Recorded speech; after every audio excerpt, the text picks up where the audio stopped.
Hello, and welcome to the speaker series of our Soul Care program offered by Volunteer Hospice of Clallam County. My name is Astrid Rafflin-Pellows. I'm the Volunteer Services Manager, and I handle all programs that our hospice offers. For those of you unfamiliar with Volunteer Hospice, the organization was These people are talking, but I can't hear anything. The organization was founded in 1978 by Rose Crumb, a nurse, on the Olympic Peninsula in Washington State. We are one of the very few independent hospices offering nursing care without billing Medicare or any other insurance company or the patients. All our services have been provided free of charge, and we have a lot of flexibility in how we choose to offer the services. And as a volunteer services manager, I'm privileged to be able to create and organize programs such as this one. Aside from the speaker series, we also offer monthly desk cafes, Tea to Die For, at 4 p.m. Twice a month, once in PA, once in Squim. They are very informal gathering, offered in person for people to share thoughts on death and dying over coffee, tea, and cake. The next speaker series will be on Wednesday, November 8th. We have invited Martha Jo Atkins, and she will talk to us about children and grief.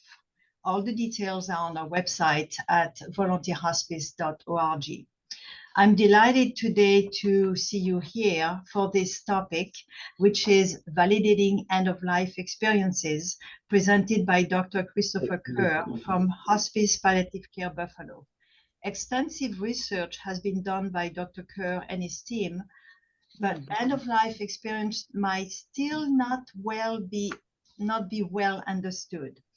What are they? What kind of impacts do they have on the dying process? I will let Dr. Kerr address those questions.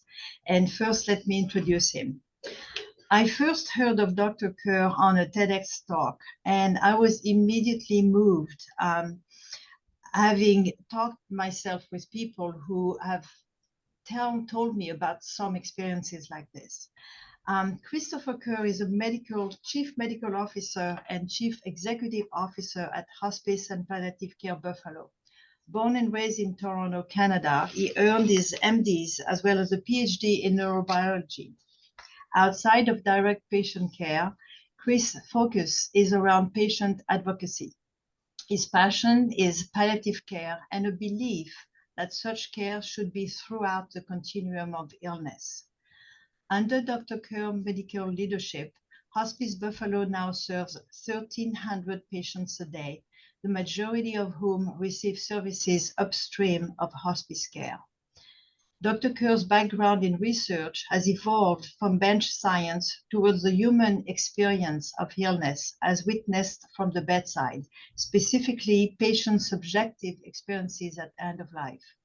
To date, the research team at Hospice Buffalo has published multiple studies on this topic and documented over 1,500 end-of-life events, many of which are videotaped. This work was the subject of his TEDx Buffalo talk, which has been viewed 5 million times. It has been the subject of numerous reports around the world, as well as the BBC, the New York Times, the Washington Post, the Atlantic Monthly, Scientific American Mind, Huffington Post, and Psychology Today. It is also featured in a recent docuseries on Netflix called Surviving Death and a PBS documentary called Death is But a Dream, which is also the title of his book, which was published in 2020 and is now in over 10 languages. As a side note, Chris lives on a horse farm in East Aurora, New York. Chris, it's a pleasure and it's an honor to have you among us. And I welcome you and hope that we can learn a lot from you. Thank you. Thank you very much for having me.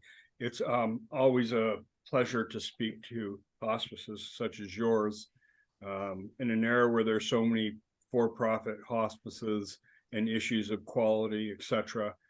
It's nice to see that there are still hospices that are rooted in their community and served for their community That's fantastic. It's the spirit in which the whole movement was founded, and it's largely lost. So congratulations and thank you for what you do.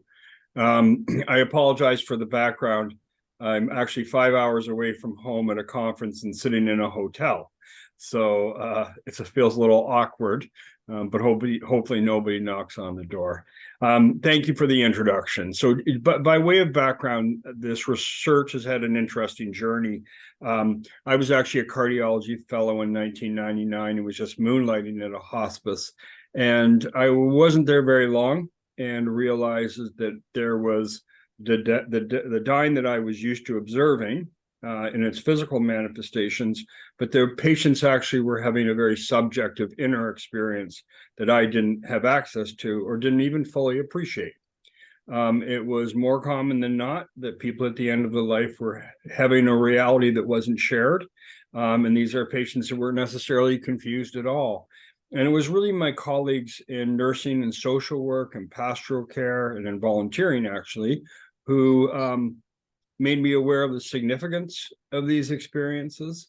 I wasn't necessarily comforted by it. I didn't understand them, but I learned to have a sort of reverence and certainly appreciated the fact that they had immense therapeutic value for the patient as well as their loved one.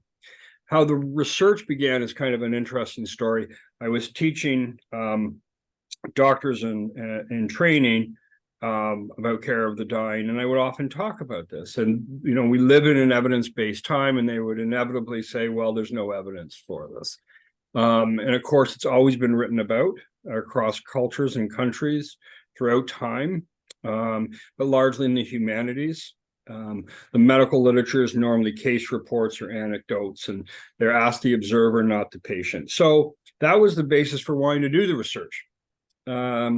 And kind of an interesting story is the university, you have to have university approval to do a study. So all of these studies, and we've published 7 or 8 now, are university approved. And they initially denied my request to do the study because there's this tendency to sterilize the dying, to bubble wrap them, leave them alone, don't bother them. They thought it was unethical and intrusive. I fought, and we eventually got the right to do the study. And of course, what's fascinating is that almost everybody who's approached agrees to participate, and many agree to be filmed. And I think there's a lesson in that, which is dying's lonely and isolating. And even people who are near death want to connect. They want to feel humanized. They want their words to matter, to be heard.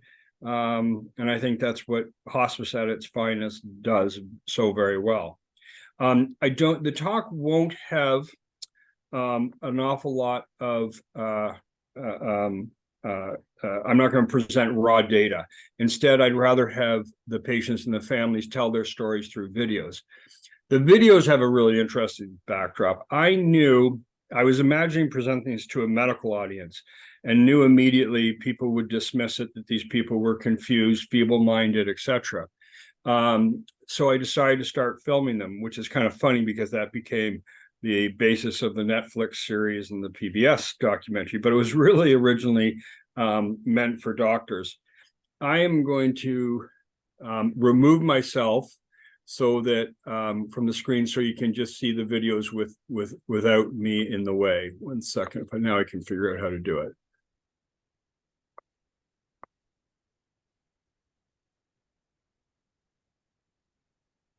And bear with me. We did it before we signed on. Oh, I guess you'll be stuck. Are you're still seeing me, I assume? Yeah. Well, if we click on the picture, it turns into our screen and you're just little. Okay. That works out. So, It's a double click on the picture. that's what I was trying to do. Anyways, so I'll continue. So using a standardized questionnaire in our first study, we interviewed patients every day before death. And that was really, really important because dying is a process, and we really wanted to understand the changes that people were having. So in our first study, we did nearly 500 interviews, and before every interview, patients were screened and excluded if they showed any signs of confusion or delirium. In doing the study, about 90% of the people reported at least one end-of-life experience. 85% of those were very comforting. Most commonly, people reported seeing the deceased, and it was centered around very specific people who were loved and secured by the dreamer, and typically those who condition loved were excluded. The frequency of these events increased as death approached, and seeing the deceased in particular was associated with the highest level of comfort. So there's this built-in mechanism. As people got closer to death, they were more and more reunited with people who they loved and lost, and it turned out that provided the greatest degree of comfort. This next slide I'm going to show you is of a gentleman named Paul, and this is My father is. This is 3 weeks before his death.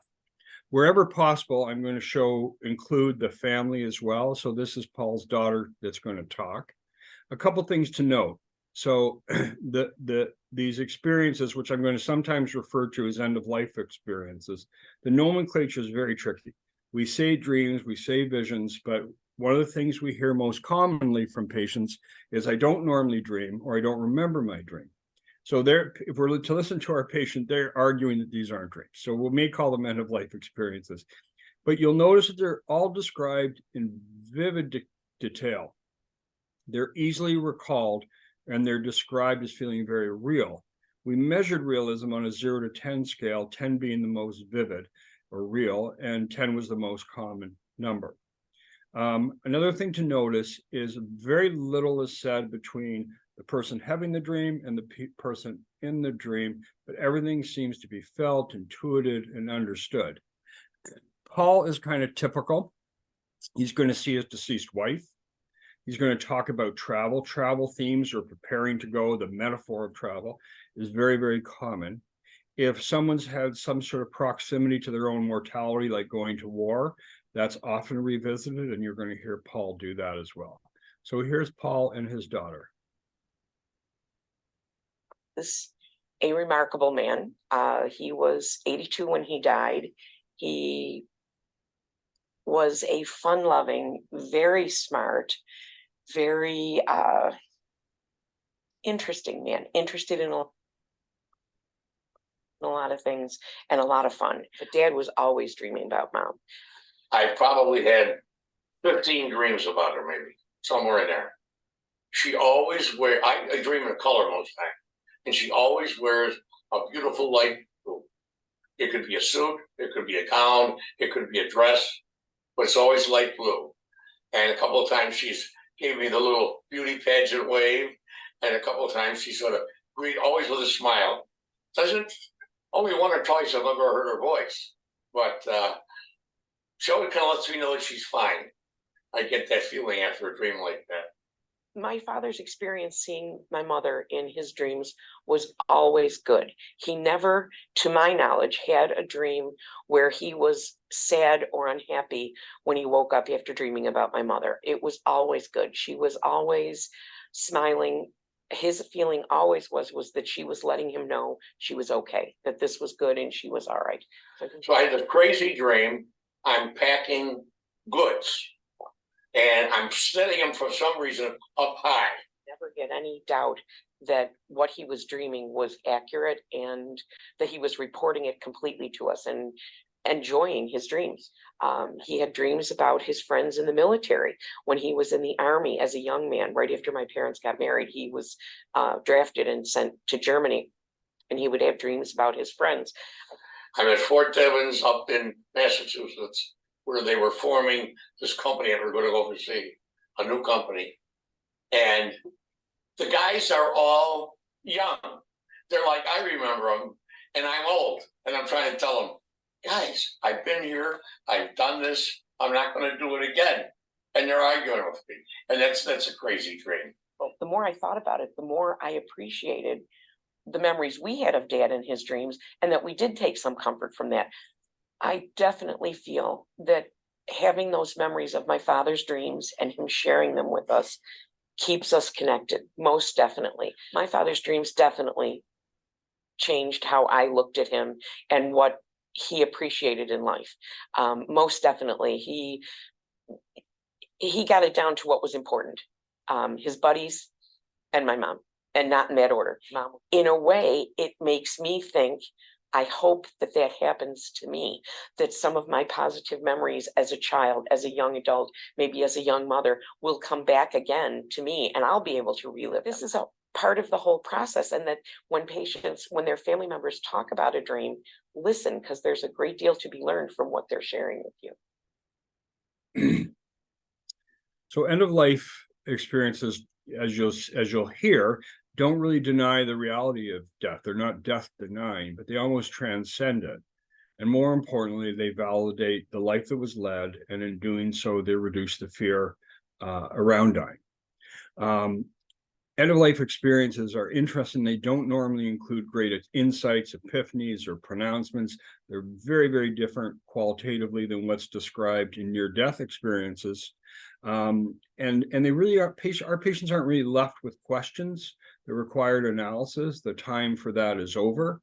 I can't remember having a patient asking me what was the meaning of these experiences. You know, if you're seeing a deceased parent and they're present in front of you, that doesn't need translation.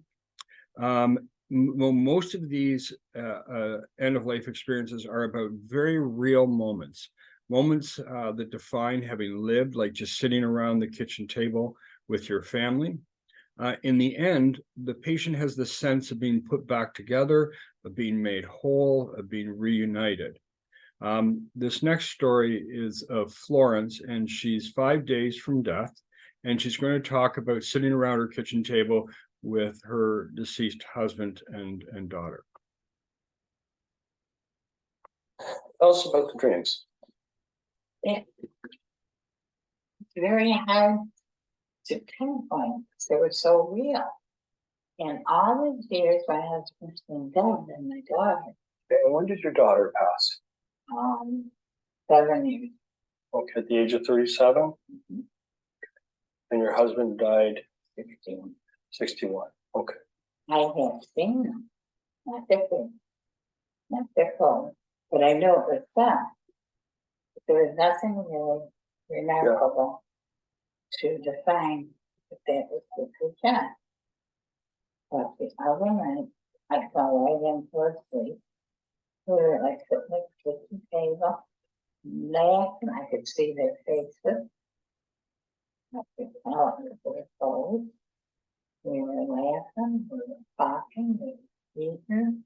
It was like a regular Sunday dinner night. That's wonderful. It is. And then Monday night, the same thing happened, but the same identical thing. We're laughing, we're talking, we're having a ball. How did it make you feel?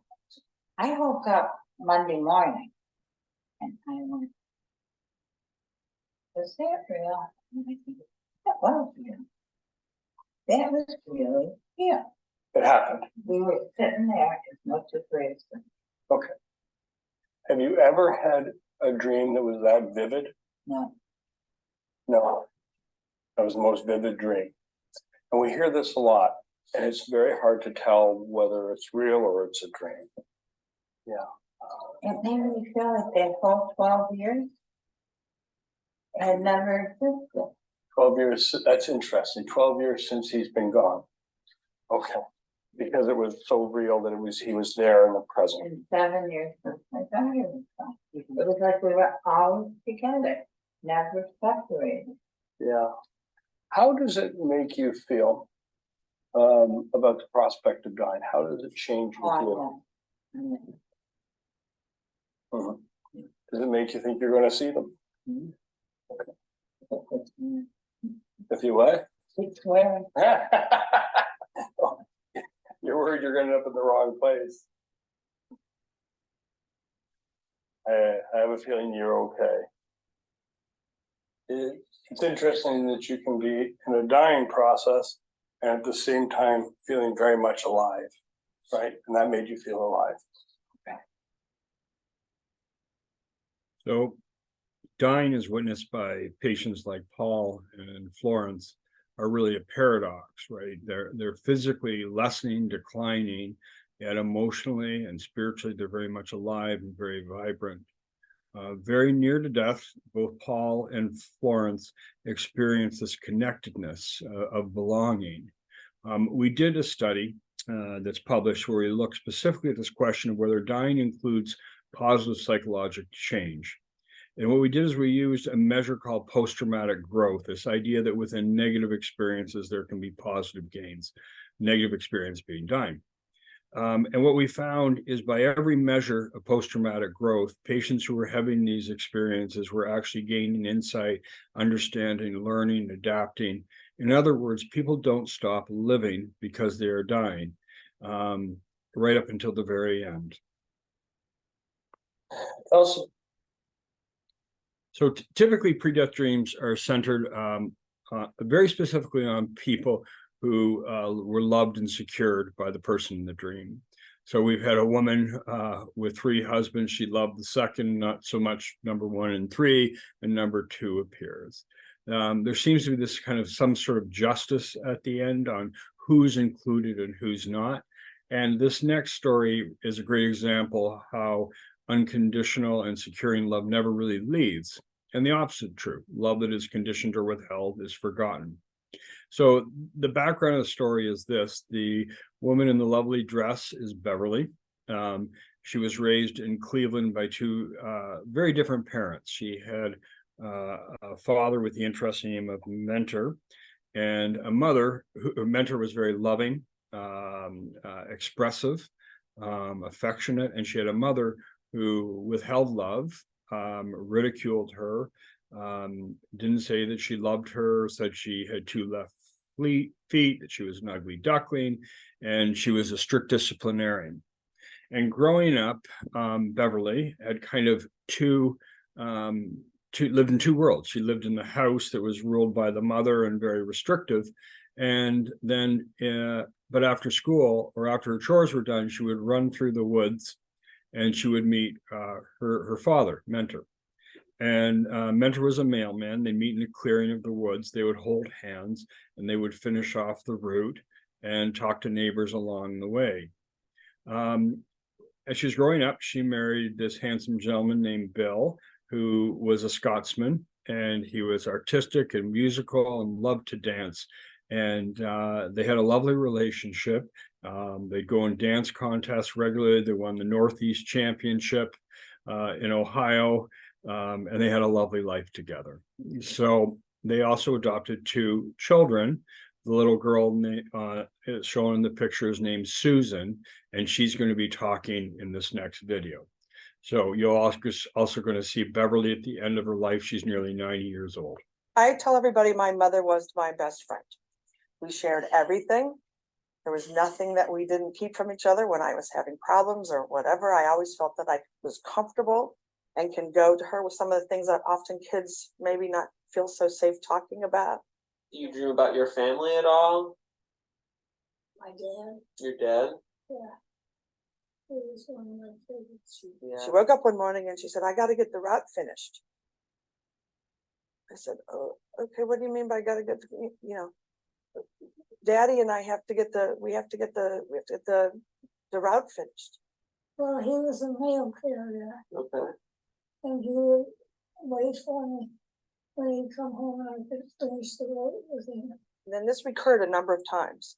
Okay, so like say the second time she would say, I have to help with the route. She would start using the names of the people who were in the houses, because after a while, the people who lived in those homes would come out to meet my grandfather, get their mail.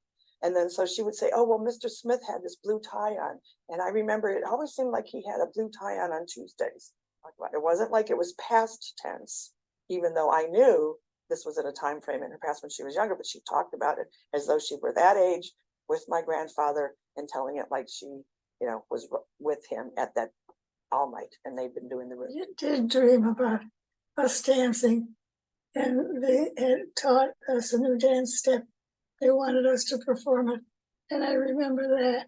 it's a nice dream. It is. Yeah. It's a wonderful dream. She would describe the dress or whatever it was, and whoever it was that was playing, whatever band was gonna be, at this supper club. Those experiences were real for her and very empowering for me to see she's not frightened. She's not worried at all about what it is. This is joy and happiness. You always worry that they're in pain. And, what I realized was she wasn't in pain. She was living in these moments of joy. I think it's very easy, like, oh, they're drugged up or they're losing their mind. I never once thought my mother was insane or that these were like delusional or whatever. And it doesn't mean there's not the loss, but it made it, this is the pain that's filled with love and great remembrance. And I couldn't have asked for anything better.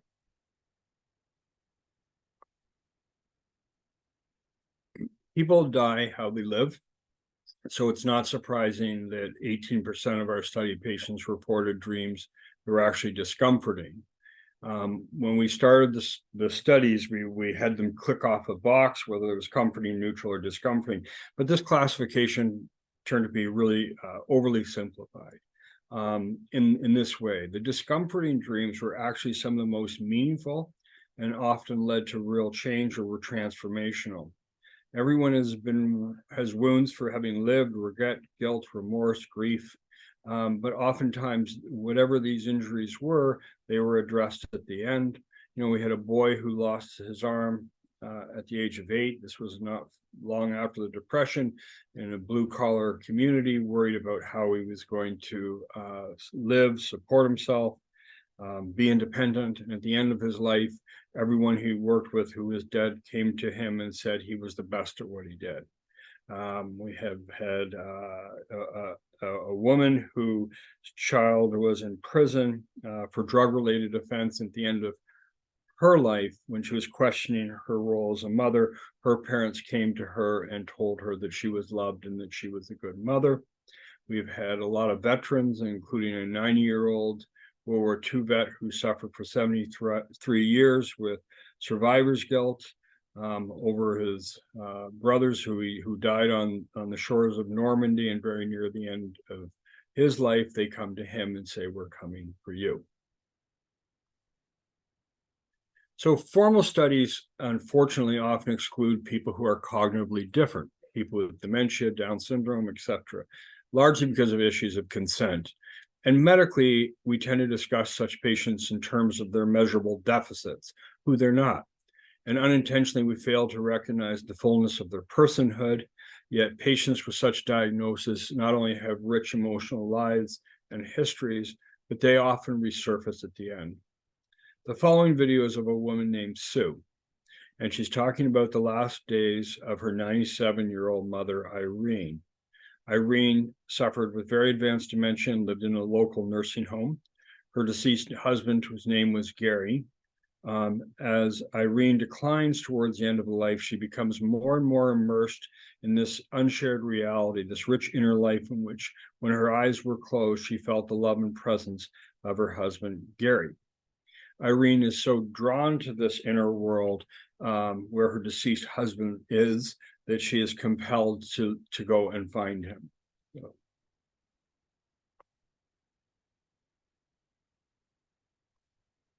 So there was a lot of talk about, I had a dream last night and Gary was there, or Gary came to visit me, or we had dinner together. And she got to the point where she didn't even talk about it in terms of dreams. She talked about, I had dinner with your dad and Gary last night. That was not every day, but probably 2 or 3 times a week within the last year or 6 months. Pretty frequent. Pretty frequent. And she was very animated about it, very happy. And she didn't even talk about them as dreams. To her, they were something that happened last night. So they made me feel wonderful, because as I was getting off the elevator and thinking, I'm wondering what we're going to talk about today, because sometimes she didn't remember what they did during the day while I was at work, or maybe who else was there, but she always remembered her dream or vision or whatever she had. And when I saw her that day, I was like, Mom, why did you go outside? You never go outside. Somebody's supposed to go with you. And she looked at me like, well, I was going to meet your father. And I said, well, where were you going? How were you going to get there? And she just kind of looked around. Well, that wasn't the issue. The issue was that she was going to meet him. So then I didn't know what to say at that point. And I said, well, where were you going? And she said, well, we were going to Niagara Falls to get married. Life was different for her those last couple of months because she had like something to talk about, something to look forward to. And those dreams were pepping her up, were making her happy, were making her almost look forward to go to sleep, which I think is great. Seeing that and being a part of that is a gift. And it was a gift for me. And I think it's a gift that should be shared. At the end of our life, there's a lot of spiritual, emotional work that is being done and changes that are happening that, I don't know, are we too afraid to recognize it, or you think there's not enough time or whatever. But I think it's as important, if not more important, than the physical things that we have to check off on the chart. So Irene's wonderful story really captures this overarching theme, which is that as you were approaching death, you would expect escalating psychogenic distress, but that's not what we're seeing. In Irene's case, she was actually re-experiencing the best day of her life, which was her wedding day. So there was. Most people readily identify with this beautiful refrain from Dylan Thomas, this notion of fighting against death, the dying of the light. It's beautiful, lyrical, but it may not be true. When Dylan Thomas put pen to paper, he was imagining dying, not experiencing it. And perhaps the difference between what's imagined versus what's truly lived represents a paradigm shift. The patients in our study and in these videos aren't fighting against, but they're fighting towards. And most commonly, their struggle is to reconnect with those that they love and they've lost. I'm very fond of this next video of a gentleman named Horace. Couple things to pay attention to. Horace is referencing dreams of his deceased wife, and he often becomes so overwhelmed with emotion that he struggles to find words. But what's really interesting is that he shows no signs of fear or fight or struggle, but instead he is warmed with feelings of love. There was this mass green, like a pasture or green with green grass. But kind of hard to describe because it was of a color green that I've never seen before. It was so vivid and so, it was very lifelike.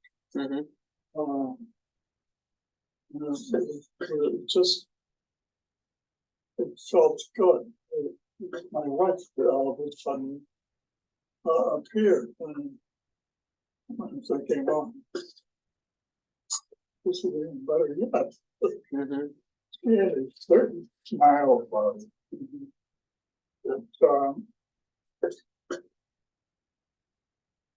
I like that joke. It's like I guess.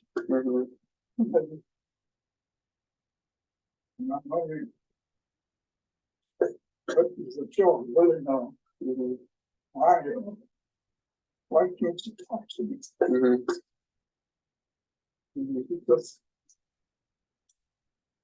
It's no conversation. Yeah.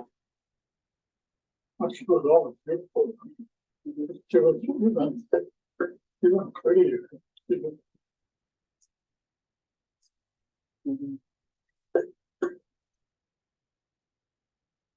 You know me inside out.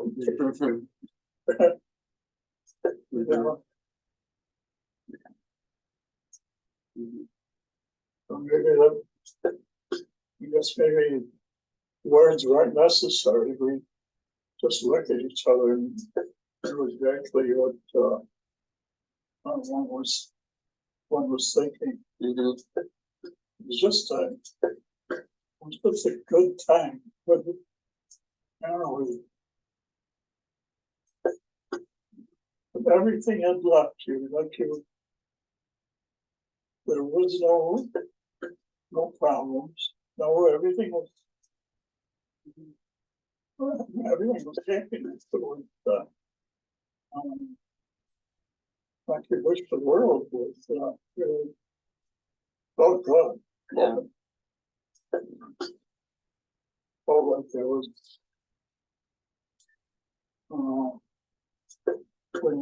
when it's being built. I've been bugging you for years. Relief. It was that relief that was gone. I know it's really bad. It was definitely relief. Everything was okay. It was just. So children aren't included in our formal studies, but we have a very large pediatric palliative care program. We care for about 130 kids a day, and we have gathered their stories. We publish them as a case series. And then, not surprisingly, the child's experience is different, unique.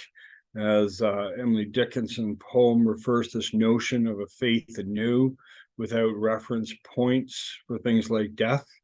They often lack the language for mortality, and they may not know someone who's passed, so who comes for them? What we have found is that they do know animals who have passed, and these deceased animals are featured prominently in several of the children we've cared for. In these instances, the children do not distinguish between the animal and the human world, and the message is the same. The presence of pets means that, in their words, they're loved and they're not alone. In several of these cases, the end-of-life experiences also help to inform the child that there is this inevitable death. The following is of a young lady I cared for. Her name was Jessica, and she was 13 at the time of this video and very near death. In the video, you'll hear her talk about her dog Shadow, who's deceased. But her other issue and concern and fear was she was raised by a single mom, and who was she and how was she going to be without her mother? So as you'll see, she sees her mother figure, her mother's friend. Mary is my mom's one of her best friends that she passed away from leukemia. And How long? 2005. And I think I was pretty close to her. And she was very close to my mom. She was nice. And what happened was I seen her in my mom's room, and I was just coming up the stairs and going into my room, but I stopped because I seen something at the corner of my eye. And she was playing with my mom's curtains, and she had her favorite shirt on, my mom told me, because I told my mom it was gray and blue checkered shirt, like a flannel shirt that she had on.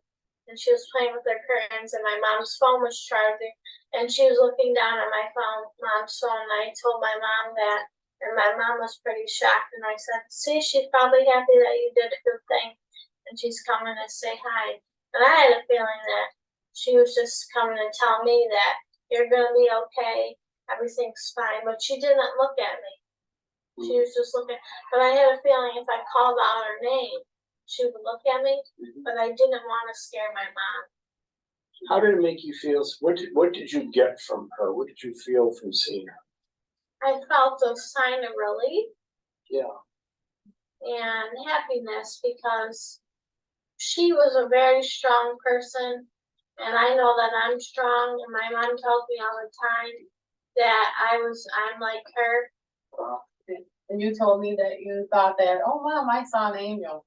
That's how you And I said you thought felt, I and you saw an felt peace, angel. and then I you were felt able to go to sleep. And then I was able to go to sleep. So it was really comforting. That was comforting, yeah. You weren't afraid. I wasn't afraid of it at all. My dreams that I have are good dreams now, which I dream about my old dog Shadow that has passed away, and I see him married. So, dying is more than a medical treatise. It's the closing of a life which is defined by our relationships. So our most recent work has focused on the implications of patients' end of life on those left behind, the bereaved. And to date, we've published 2 papers, which together surveyed approximately 750 bereaved family members. I won't go into much detail, but except say that the end conclusion is that what's good for the patient is also good for their loved one. Families commonly witness their loved one's end-of-life experience, and they reported them as overwhelmingly positive. The effect on grief was actually measurable using validated instruments of grief. Family members who had witnessed their loved ones having these experiences feel that it helped with their overall grief, accepting the loss, working through the pain, and continuing their bond. The following video is of Norb, and he's discussing the end-of-life experiences of his wife. She started like chanting, I'm going home, I'm going home, over and over and over again. And that's kept up almost all afternoon. I'd give her a drink or something, bring her bed up, and as I brought her bed up, her head would go up and still stare at the ceiling real high. About, I'd say right around 3 o'clock, I said to her, what are you staring at so hard up there? She says, it's the angels. They're coming down to take me home to heaven. And those were the last words that I ever heard her say. She was total content. He had been fighting cancer for about 13 years prior to that there. And I knew that now she was at total ease. She's done.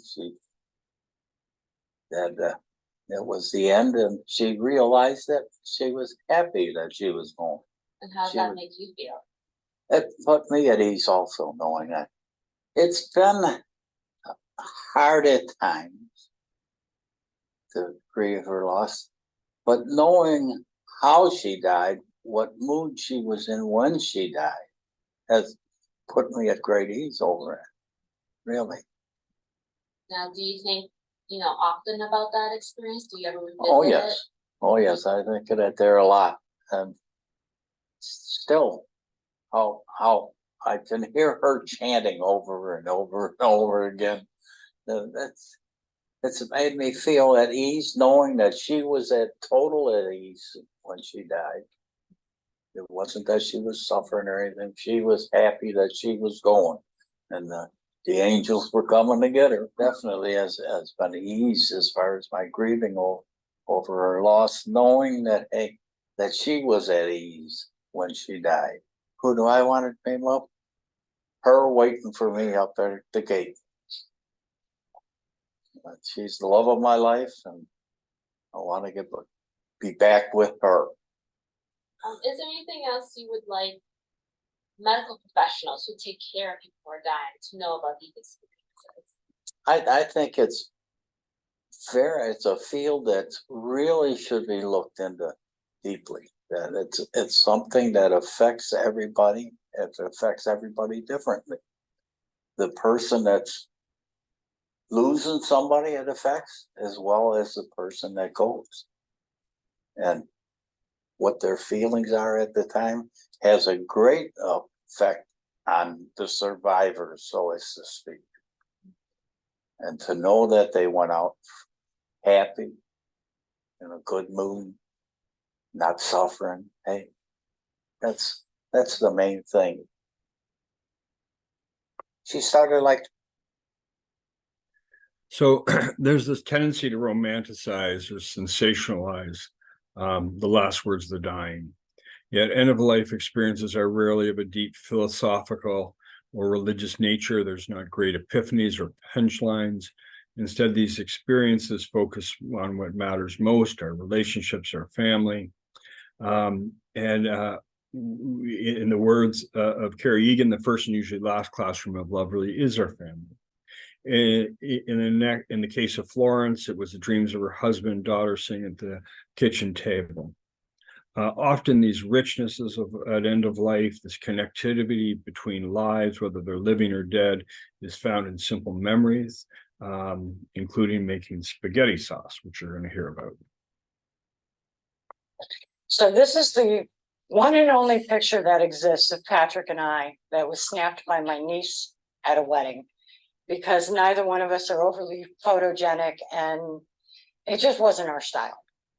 And this picture, because we did not live together, we each owned our own home, went back and forth for 15 years on each other's mantles. Patrick didn't cook with one single exception of making his grandmother's sauce, which he did, I want to say about every 4, 6, 8 weeks through the entire 16 years I knew him. Patrick is the only member of his family that knows how to make the sauce. And for all the years I knew him, he insisted something was missing. After his grandmother had passed. After she had passed, and she had passed well before I had ever met him. I even tried to help him make it once, and I got banned from the kitchen because he insisted that an Irish woman was no way could ever make old-fashioned Italian sauce like Grandma used to make. Fast forward to this would be the Sunday before he passed. He woke up in the morning and I couldn't get him to eat. He wasn't hungry, total loss of appetite. And I'm like, baby, we got to make you something for breakfast. What do you want? He goes, I'm full. Pat, you had a snack pack pudding yesterday. You're not full. And he's like, oh, no, I ate with Nana Dolores last night. As real as I'm sitting here, he believed he made sauce with his grandmother the night before, said he could smell it, he could still taste it, he was full from it. And she showed him after all these years what he had done wrong, which is the very last step before you take it off the burner was to add a teaspoon of sugar. It was so very real for him, to the point, there I am, putting on sweatpants, driving to the grocery store, because we spent the next 7.5 hours, because that's how long it takes, making his grandmother's sauce that day. So, and he was so sick, and it was the only day I was ever allowed to help him. As he sat on the bar stool, and well, let's say it was very strict with the orders of the sauce, and we kept bringing the pot over, so there are certain things only he could do. We made the sauce, he added the sugar. Last time Patrick ever ate. Every morning he woke up saying, is today the day I'm going to die? And I said, you'll go when you're ready. And he was ready. He's ready. And you knew he was ready. And I knew he was ready for this. I think this is a man who is at peace and very honest. If your last dream in life is about spaghetti sauce, there's nothing more peaceful than that. It didn't appear to be a memory.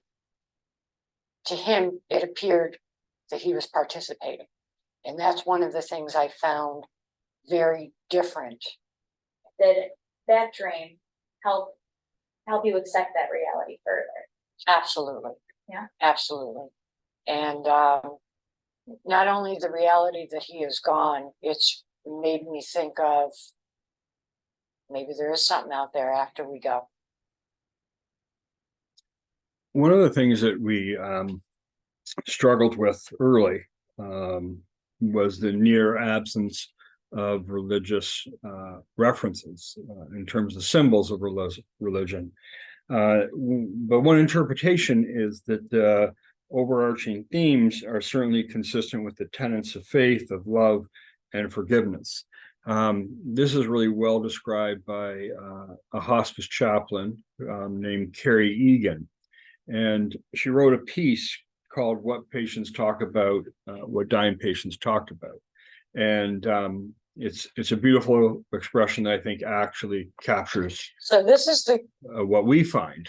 And in it, she writes, people talk to the chaplain about their families because this is how we talk about God. This is how we talk about the meaning in our lives. This is how we talk about the big spiritual questions of human existence. We don't live our lives in our heads, in theology and theories. We live our lives in our families. If God is love and we believe that to be true, then we learn about God when we learn about love. The first and usually the last classroom of love is the family.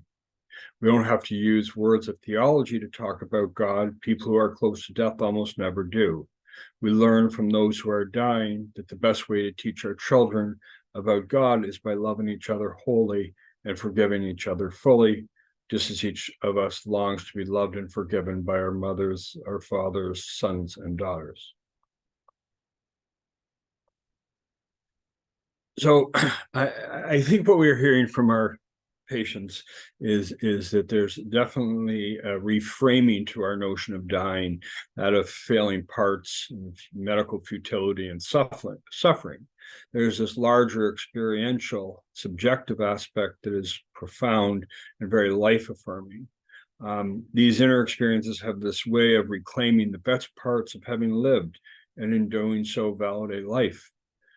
The dying experience is growing sense of belonging, and what we see clinically is that these end-of-life experiences also inform and soothe the patient in ways that we often can't clinically.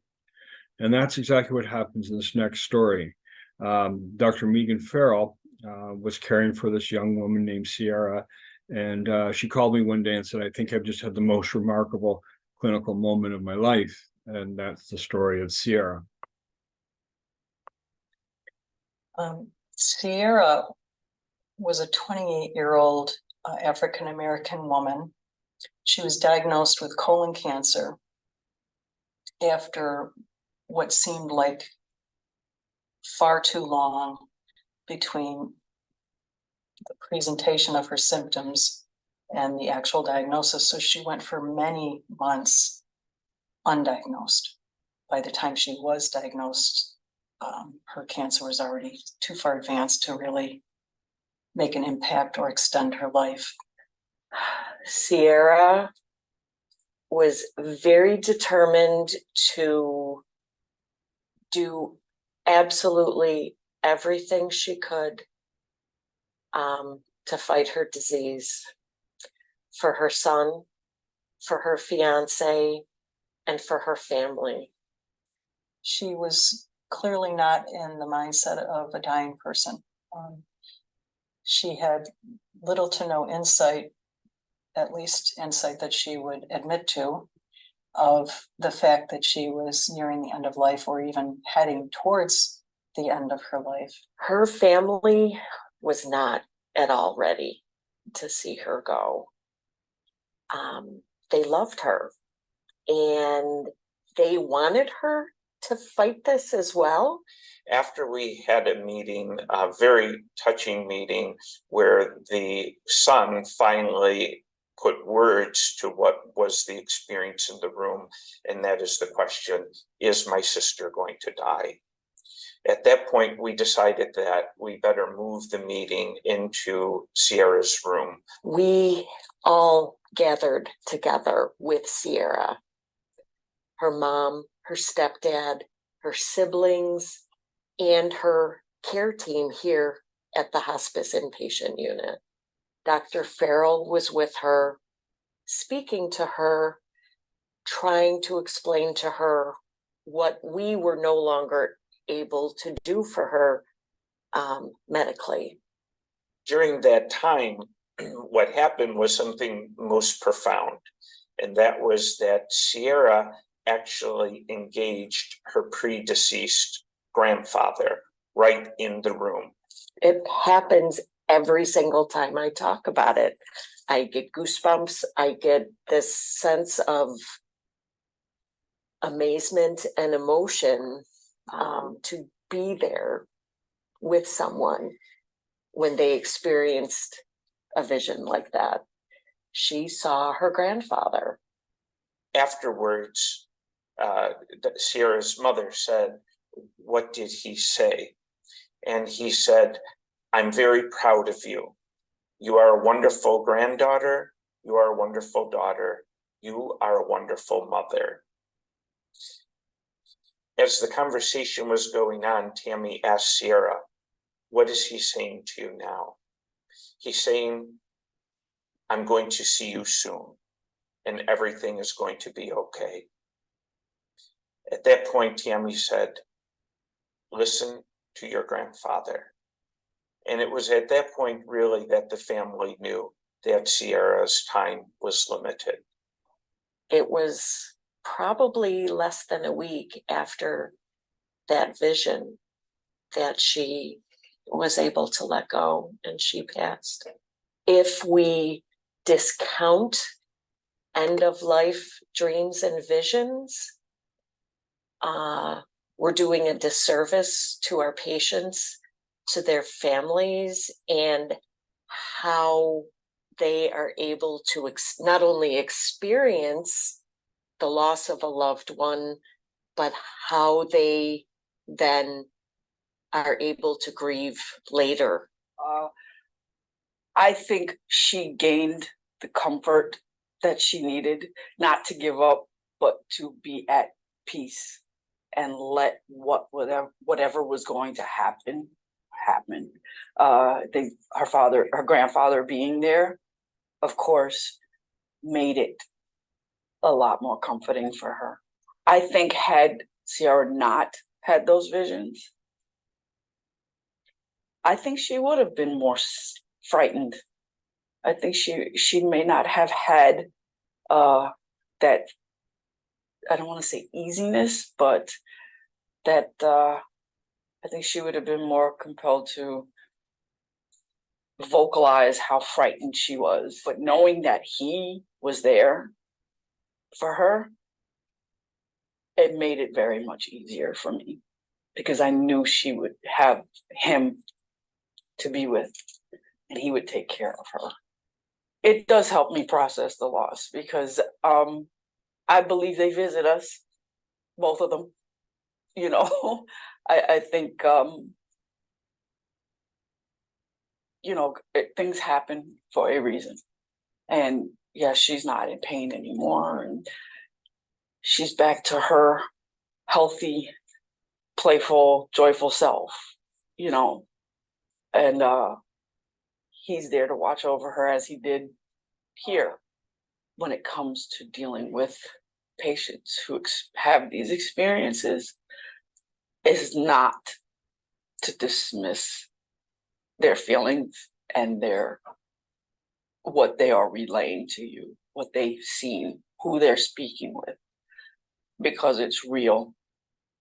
It's not, in my opinion, it's real. To them, it's real.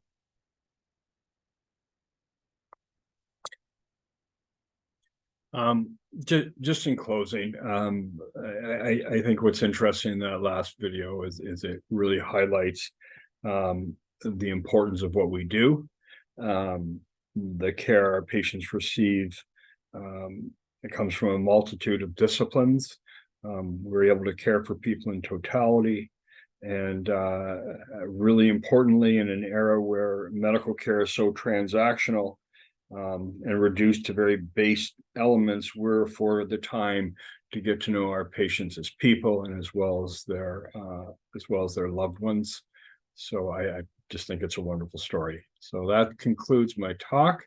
Just going to remove this, and hopefully I can see you now. There we are. Wow. The veil is very thin indeed. That's one thing I can say, and I welcome at this point any comments or questions. You can either unmute yourself if you're comfortable, or you can put a comment or a question in the chat. So, anyone?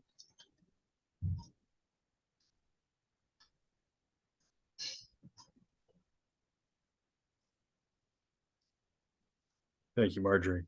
Yeah, thank you.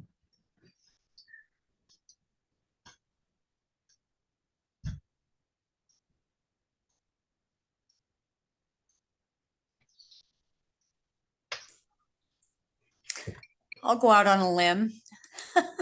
Linda. Oh, sorry, I have to put myself here. This is wonderful. I'm an oncology nurse, so and have a long history of taking care of people facing end of life. But probably the most profound was when I slept in a cot next to my mom who was dying, and she's a twin, was a twin. And in the middle of the night, I woke up and I could hear her talking, and I knew exactly who she was speaking to. She was talking to her twin sister who had died probably 15 years before. And I said exactly that. I said, "Mom, are you talking to Betty?" And she said, "Well, yes." And it was very comforting. So this is I love what you're doing, and thank you so much. Well, thanks. It's interesting. We do research in other areas actually, and when we did this, it's a funny story. I sat on the protocol for 10 years thinking no one would be interested, and the truth was it was all done for a medical audience. It wasn't interested, but then it snuck into the lay community and it went around the world. As much as I kind of want to do other things, what kind of keeps it pulling me back is people sharing their stories. So if you see the TED Talk, it's not the TED Talk that's interesting, it's people's comments that are fascinating. And it is, so, you know, I think all we've done is give some validation to what they've experienced, stories like you that are just so beautiful. Yeah, you just know, right, when you're there, what it's about. Somebody asked about negative and frightening dreams. They're very rare that there are negative dreams without meaning. If they're truly negative and fantastical, where there's fires and snakes or bugs or somebody's chasing them, that's usually delirium. That's usually not what we're talking about in end-of-life experiences. And I didn't spend a lot of time on it, but delirium, if you've seen it, you know it. It's overwhelmingly negative. It's disjointed, it's disorganized, it's not thematically organized, it's not drawn from real life, it's not recalled with acuity. It's just not the same thing. But the biggest difference is that how you're left felt. I've never seen a delirious patient come out of delirium and say, "Oh, that was really good." These are patients who are tied down, who are medicated. I mean, it's horrific. It's considered, it's death of the mind, basically, before the inevitable physical death. These experiences are completely different. So as I mentioned, the discomforting dreams we had, which we were really confused by, and you can see this, I think, in one of the shows on the Netflix shows. There's filming of a gentleman who has a profoundly negative experience. And I have a video of it, I just didn't include it. You know, he has spent most of his life in prison, and at the end of his life, he had head and neck cancer and an open lesion on his neck. He thought he was being stabbed by all those he had harmed, and he breaks down on camera, you know, emphatically stating, "I'm not a bad person." And what happened was he couldn't sleep, and it's very hard to die if you can't sleep. And but he asked to see a daughter, and for the first time, he expressed his regret and stated how much he loved her. And it's beautiful because she's on the film as well. And after that, he was able to sleep peacefully. My point is that these negative experiences really do justice to the life that was led, but they're often transformational. So there's very few negative experiences that just don't have value. So we are reading the comments here. Can I interject? Please. I'm curious about morphine and how that all plays in. Oh, there are a lot of people who are on opioids for pain. They've gotten completely tolerant, depending on how they've been exposed to them, whether they were brought along properly. The problem you get into though with medication, particularly if they're coming in and they're behind the ball in terms of symptom management, you have to escalate doses quickly so they're no longer tolerant. The risk there is you're sterilizing people from their own dying experience. It's very clear that these are profoundly therapeutic. And what I worry about more is if they're misunderstood and thought to be confusional states, then they're inadvertently medicated and they're denied really what are very important aspects in the dying process.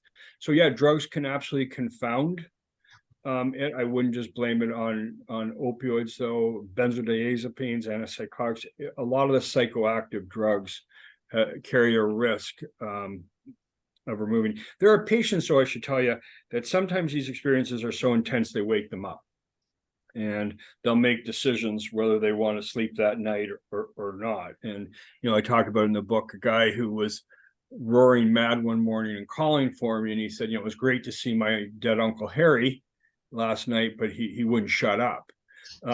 So it's a real, has to be a patient-driven decision.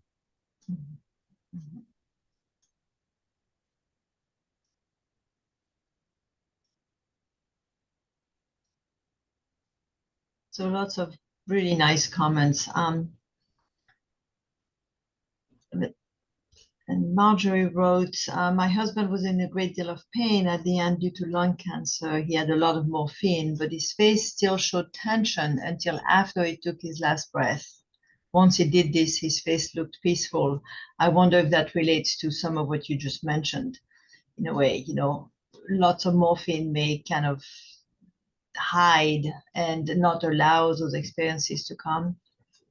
Yeah, I mean, certainly they can suppress, and it's really an argument for early and staying ahead of pain, because we have people on massive doses of opioids, but they've been brought along properly over many, many months, and they get tolerant to the more psychoactive components of the drug.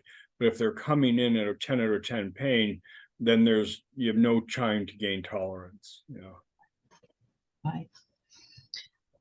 And there are two questions here. Annie is continuing on that, the negative experiences we were talking about. She will say how to help someone that is living these negative experiences. I'm sorry, if somebody is having... Yeah. She's, well, I don't know, Annie, if you want to speak yourself. Your question is how to help someone that is living these negative experiences. Oh, I think there's enormous cathartic value. I mean, they're lying in a relatively helpless state. The time to address things has wound down. They're maybe physically unable to even get up or to talk a lot. But what we see is enormous value in just the expression and being validated, listened to. You're not solving the problems, but you're there to receive them and to acknowledge them with them. And sometimes these are, incredible burdens that they've carried around for many, many, many, many years. And it's fascinating that, those are ghosts that are hard to shake, but that they clearly emerge at life's end for a reason, and their expression has to occur. So I think encouraging that, and in general, when talking to patients about this, is normalizing it. It's very common at the end of life for people to have these very intense dreams or inner experiences. And what you often find is once you set the stage for that, then they go, oh yeah, well, last night, da da da da da. And you hear it because it can be confusing. Certainly confusing for families. They often think it's medication or lack of oxygen and whatnot.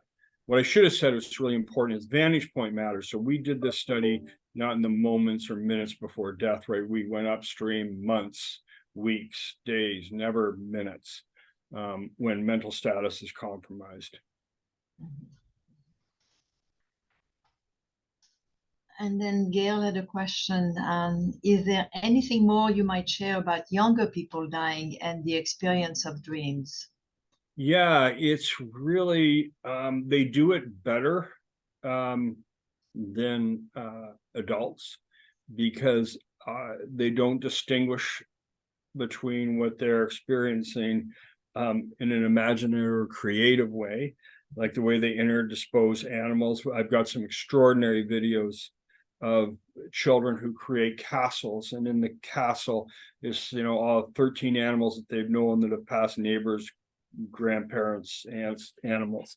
But they create this castle and there's warm light and they feel light and they say the castle's a safe place. So they use this creativity, this unlimited and uninhibited imagination to create safe places for themselves and where they're loved and not alone.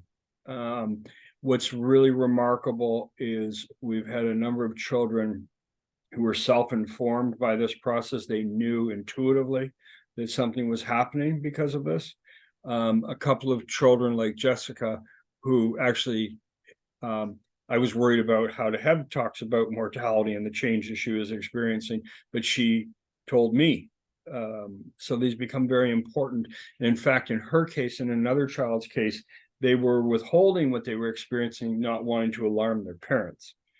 But it seemed to be intrinsic to their process of dying. Yeah, and it reminds me a little bit of something that Elizabeth Kubler-Ross had written about. And if I recall correctly, she was at a bedside in a house, actually, and there was a young child, and there was a 3-year-old child, and there was a baby. And the 3-year-old went to the baby and said, "Can you tell me, you know, I can't remember what it looks like."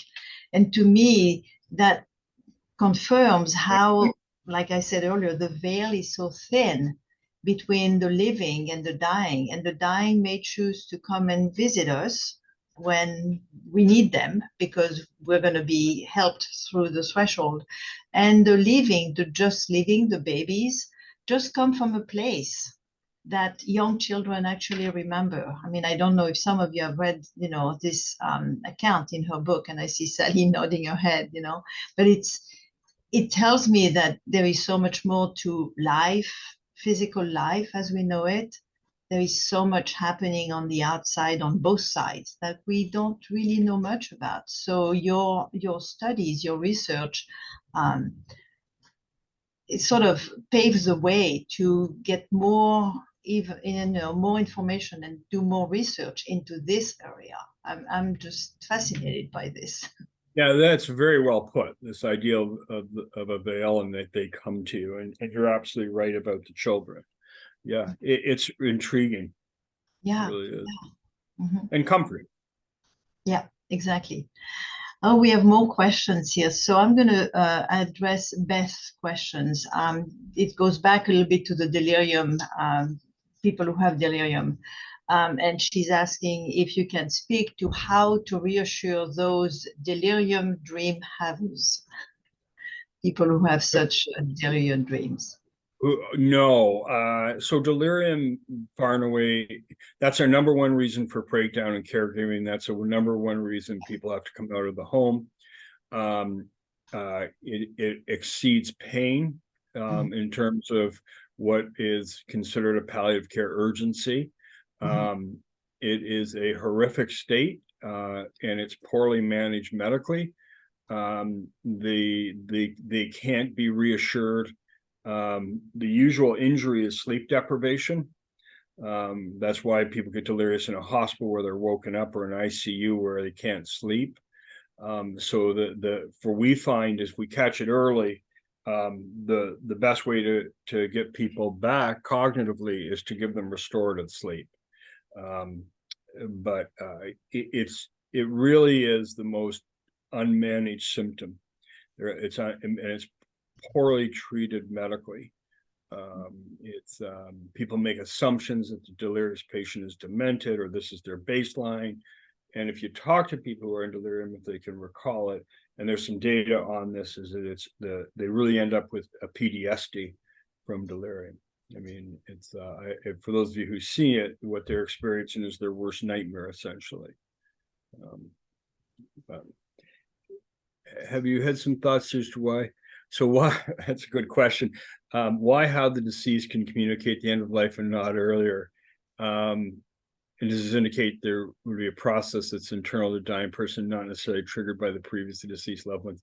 Yeah, that's a wonderful question, and one I won't even attempt to answer. So we were really disciplined in our work. We knew that if you view death as this keyhole, and you can look through it, and you can see whatever you want. You can see religion, you can see afterlife, you can see paranormal. What we tried very, very hard to do was to just honor the patient's experience without extrapolating or interpreting it. So we stayed on this side of the door. Our feeling is that dying is a mystery unto itself without trying to assign meaning. That said, you can't help but wonder. And I have no idea where this comes from. I've been doing this a long time. I've been caring for dying patients for 25 years and doing these studies for 20 years. I'm more confounded than ever. As I said at the beginning, I think I don't know the source or how to make sense of it, except that I think two things is one, to have immense reverence for it. That it's a gifted process within dying. And I think that there's a much more beautiful, better story. That the dying the dead don't leave us, in a sense. They're there and returned. I'm struck by this. You'll see a 95-year-old man. He lost his mother when he was 5, and at the end of his life, he hears her voice, he smells her perfume, and he's adamant that this wasn't a dream. So I don't know what to make sense of it, but it's so universal and so intrinsic to the human experience that it just is. And maybe we're not meant to know. Maybe we're not there, and that's the point. And maybe it is a life work. Yeah, absolutely. Yes.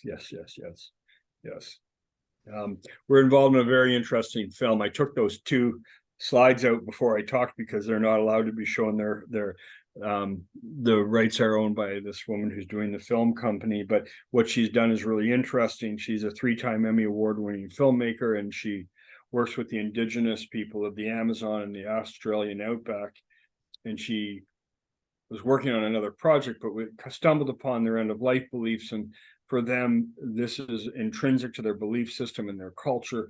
This is a way they keep connectivity to their ancestors who died. And so she's coupling their cultural stories with our research. And so it's kind of interesting. Mm-hmm. So my point is, there's nothing that we've done that's new. We've discovered nothing. We've just kind of shining a light on something that's always been and maybe just lost from view. It's funny to hear.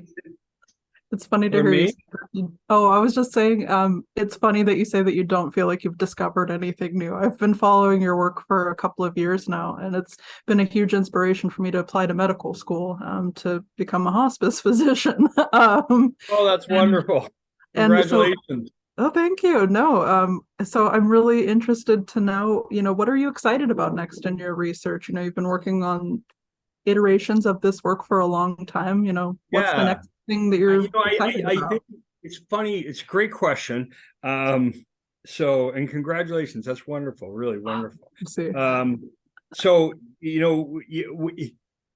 what happened was we knew what we were seeing early on. The nurses, if you talk to nurses, they just know everything. It's a very interesting experience I have not uncommonly is to talk to med students, and none of this resonates. And you go talk to nurses, and I'm boring them, and they're all shaking their heads, right? So what I think was interesting is our first studies were basically showing what we already knew and just quantifying it in ways that people would finally at least appreciate maybe that it was valid.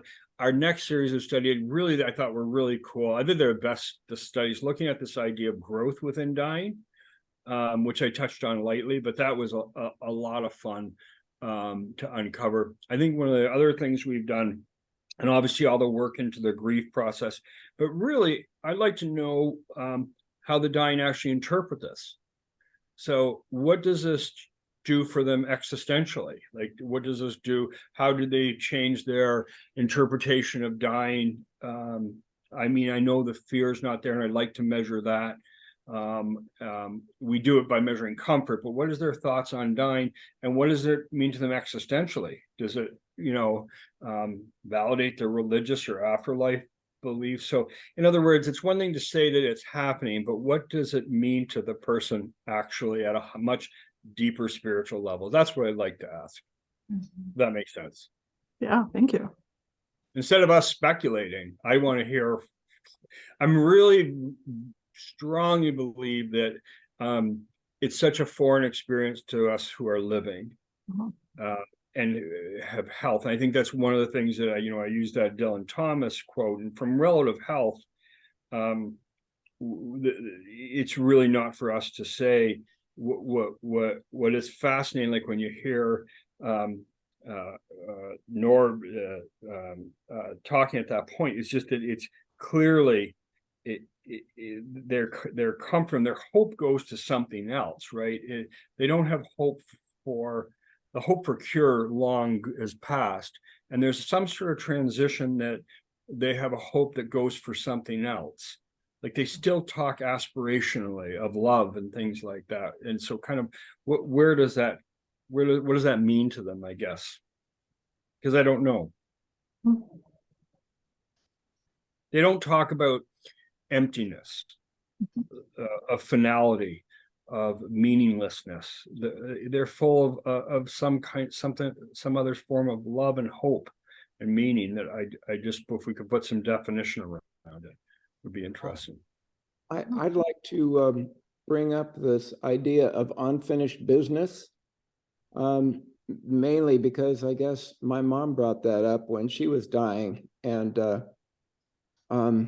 early in her experience, like she said, be sure to take care of Chris, and which is her youngest son, who she'd been estranged from for, well, the last years of her life. And she said, take care of Chris. And so then she went into a coma, and she had been in the coma for a couple of days. And I had contacted Chris and I said, if you want to say goodbye to Mom, you better come soon. And he came over the evening of the second day she was in the coma. And he got close to her bed, and she hadn't moved in all this time. And she came right up out of her bed and she embraced him and pulled him close to her. Wow. And then fell back into bed. And it wasn't many hours after that she passed. Yeah. I mean, it was just an act of God that Chris came when he did, but still. And that she responded the way and that she did. responded that way, but That's beautiful. Yeah. Well, we all seem to understand this idea that people have to be physically comfortable to pass, right? That it's hard to die if you can't go to deep sleep, because that's essentially there's this dwindling process. And if you're not physically comfortable, somebody squeezing your toe, you can't sleep at night. And that's kind of the same as true, but it's equally as true if you have psychogenic spiritual distress. That's also equally hard to go to sleep. And the best analogy, if you've been a parent, is that your kid's a teenager, it's Friday night and they have curfew at 10, you're really tired, you want to go to bed, but you can't quite fall asleep till you hear the door shut. So we do things, we have to have things, the nest has to be closed off and safe and you're secure before you can really let yourself find a peaceful sleep. And we see this all the time. We see people we can't understand, you know, they're 90 years old, they weigh 80 pounds, they haven't eaten in weeks. How are they still alive? And, you know, you put the granddaughter on the phone in California and they can let go.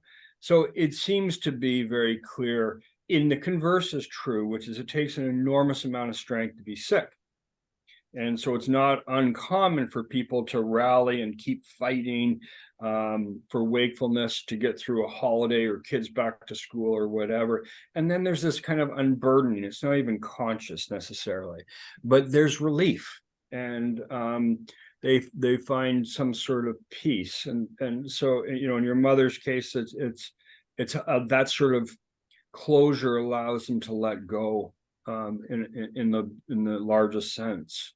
And we see it all the time.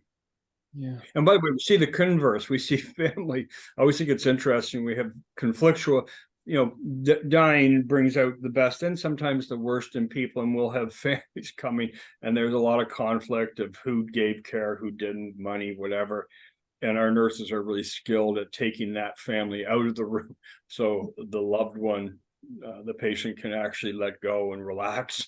But yeah, it's interesting. Well, I'll tag along here with saying that when I was a hospice volunteer, I was called at the bedside of a French woman who had no family and had not spoken French in many years, but her English was failing. So I went in. It was actually an evening, and we talked for a while about nothing really significant. You know, we talked about Paris and where I'm not from and coffee and various insignificant things. And then she told me she was tired. So I left. I sat on the couch because I wondered if I should stay a bit longer. There was a caregiver there. And it was not 20 minutes, half an hour later, she was dead. And I think that's all she wanted to hear was her mother tongue. And it really impacted me in how we don't know what kind of service we offer, whether we are staff, nurses, or whether we are volunteers, but we offer something when we show up at the bedside. Yeah, I mean, ultimately, we're a comforting presence. Yeah. And it's hard, particularly in medicine, not to do, but just to be. It was certainly the hardest lesson for me. And it was incredibly important for me. I was doing interventional cardiology while moonlighting at hospice. So I was going and working in an ER. So I was going in two different worlds and really was watching colleagues, spiritual care folks, volunteers, just be present. And it was a tough lesson when I was young, but you kind of, you know, you learn the value of non-abandonment, right? Because when I trained, actually, if someone was dying and we were in the ICU, we signed them off our service because there was nothing more we were going to do to them. So it was about what you know, when we say there's nothing more we can do, there's nothing more we can do to you, is really what we're saying, which is the worst words you can say in medicine, is there's nothing more for us because we can't cure you. So yeah, I think that's what we are in the end, is a presence. Yeah, learning how to be. Yes. Yeah, we have reached the official end of our discussion. So it's 1:30 Pacific time. Chris, I don't know if you want to add any closing words. I'll give you a minute or two. And I thank everybody who's been very present here in being. Well, just thank you for having me. And again, in an era where the mission and spirit of what hospice meant is a fading light, unfortunately, in much of the country. I'm very grateful that you're still carrying the torch for us all. So thank you. We're happy to do that. So thank you so much. Thank you. Bye now. Bye, everybody.